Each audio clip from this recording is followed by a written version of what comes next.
একা বসে আছি, ভালো লাগছে না, কারণ আমার ফ্লাইট এখনও অনেকটাই লেট আছে। তো আমার বসে থাকতেই হবে, কিছু করার নেই। আর এদিকে আমার হাজব্যান্ড আমাকে রেখে দিয়ে চলে গেছে এয়ারপোর্টে, কারণ ওকে তো এয়ারপোর্টের মধ্যে ঢুকতে দেবে না।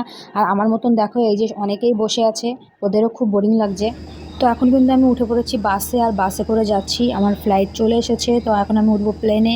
আর ও যে সব প্লেনগুলো দাঁড়িয়ে আছে লাইন দিয়ে সারি সারি, এইগুলো সব কাতারের প্লেন। তো এখন আমি কাতারেই আছি যেহেতু, ওই জন্য কাতার থেকেই উঠবো কাতারের প্লেনে। তো দেখো, এই যে ব্রিজটা পার হচ্ছে, এই ব্রিজটার লাস্টে একদম শেষে প্লেন দাঁড়িয়ে আছে। এইভাবে প্লেনে উঠতে হয়।